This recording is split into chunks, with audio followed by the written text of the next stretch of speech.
YouTube. So I just wanted to get on and talk about, um, I guess the topic of this video is going to be about growing up kind of low income and kind of the mental barriers, and kind of like spiritual barriers, kind of, overall that kind of exist when you grow up kind of lower income.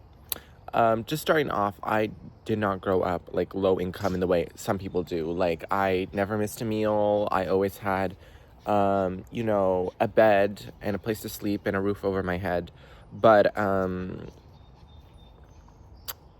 but, you know, money really wasn't affluent. And, let's see here. And our parents just didn't spend money on us in the way that, kids usually are spent money on. Um, like, my Grammy M would spend money. Oh my gosh, the flowers. Wow, okay. My Grammy M would spend like money on us for piano lessons and singing lessons and dance lessons. But kind of and really what I'm like talking about is, so I've encountered it so little compared to other people that I'm able to kind of recognize it as a foreign object and not something that's like ingrained a part of my identity. But one thing I did notice just today was that, like, my grandmother bought like the really cheap Hot Pockets instead of the normal ones, and that's okay. Like, I don't care, they taste good either way. But it kind of like reminded me of like people who, really do super save on some things, and so much so that it kind of becomes a habit, and then money is never spent, in a way that is supposed to bring, I guess, more fulfilling experiences. It's more like, I don't know, just like living life on a budget in an unjoyful way is, in my opinion, really problematic. And also, I think kind of constantly kind of cheaping out on yourself can kind of create a low self-esteem, because, like, let's see here. Like, if you're constantly buying the cheaper option for yourself, what is that kind of saying how you think about yourself? Like, unless it has like some goal, like if there's some like end goal that you're working towards, that you like want to make sacrifices for, then great. But I think it can really create the opportunity to have some low self-esteem if you're like constantly undercutting yourself, constantly cutting corners, constantly kind of minimizing your opportunities or prospects because you're just trying to save a buck. Oh my gosh, my leg is really itchy. Holy cow. Yeah, so I just kind of like saw that, and I kind of saw the problematic things that could come along with that. Just constantly, oh my gosh, my leg is so itchy. Okay, there we go. Yeah, just constantly undercutting yourself and not giving yourself, oh my gosh. Oh my gosh. Also got my acne, but sometimes I actually do like my acne because it makes me feel young. It makes me feel young to have acne. Gosh. Yeah. But I'm also really blessed in other ways. But yeah, like, growing up kind of low income and being in, oh my gosh, my camera, I'm sorry. Let's see here. Is that good lighting? No, it's not. Okay. Oh my gosh, are we going back to our iconic little spot? Okay, I guess we're coming back to the iconic spot. Ugh. Okay. Okay. Ooh, this isn't good lighting either. But we live.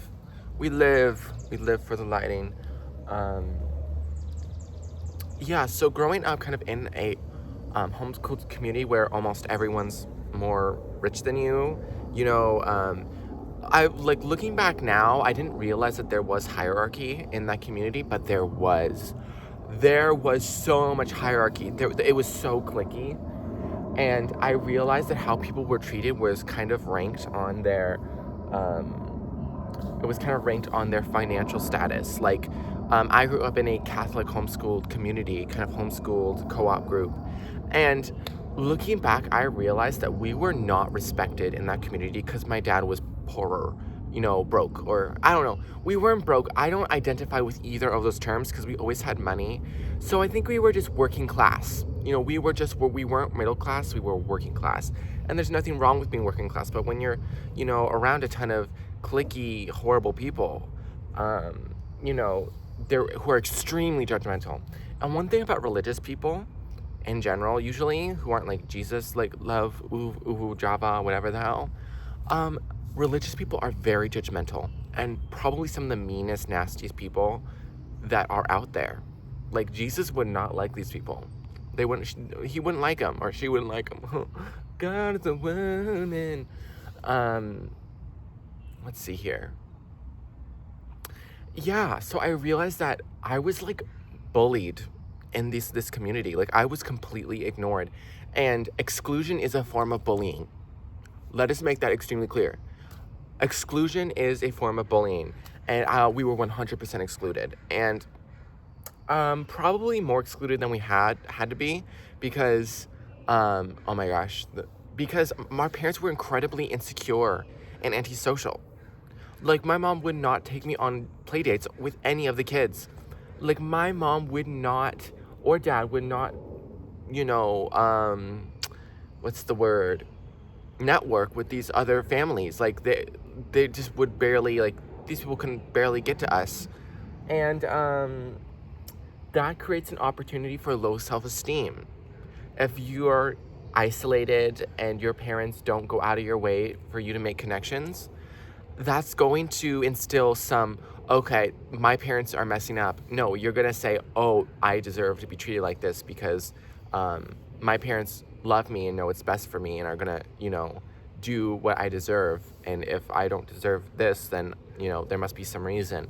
So, yeah, really not good.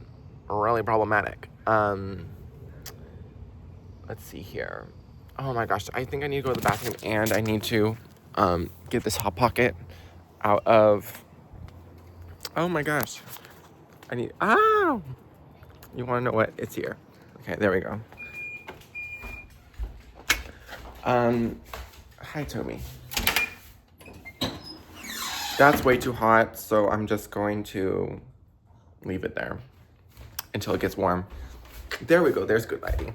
And my grandma's house is so nice. I'm very blessed. I really am so blessed to have a place where I can stay. Let's see here.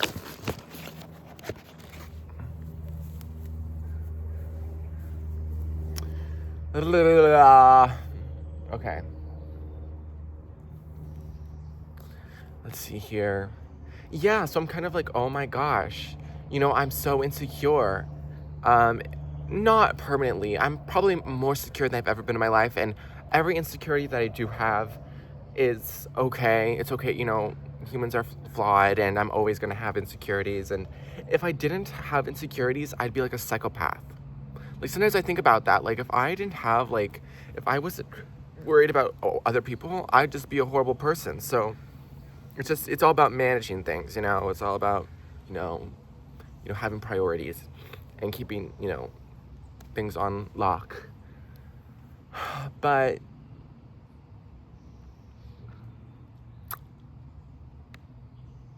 let's see here.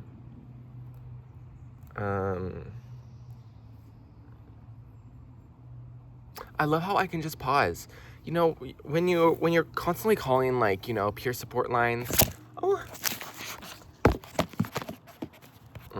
When you're constantly calling peer support lines and you have 20 minutes to, like, wrap it up, and you're constantly, like, making, like, short form content videos, there's kind of this, I don't know, this kind of rush. So I always feel like I have really blocky thoughts because I have to, like, say them in, like, 60-second intervals. So it's probably really great that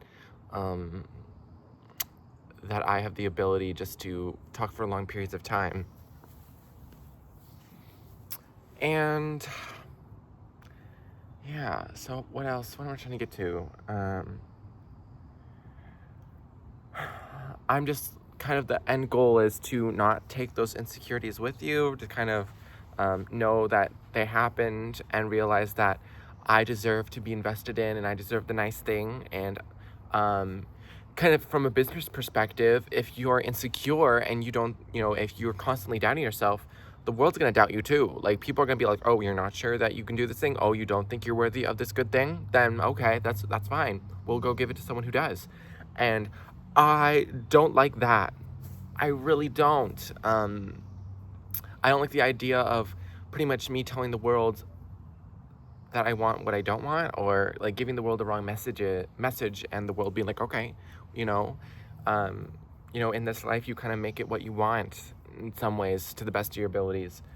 And I really want to show up and be like, no, I can handle this, or I can do this thing, and yeah. So I'm always going to have those insecurities, but I just kind of wanted to talk to someone about it and see if someone else kind of wanted to hear about it, because, um, yeah, I just feel like, kind of me posting on the internet in general is because no one knows me. Like, I am, some Catholic homeschooled child who was completely, sheltered from the universe. And I'm like, holy cow, no one knows I exist. So I might as well just talk about myself and have someone hear about it, because um, if you don't tell people, if you don't speak about yourself or speak up, then no one's gonna hear you. So yeah, you know, a little piece of me, a little piece of my brain and what I was feeling today. So bye bye.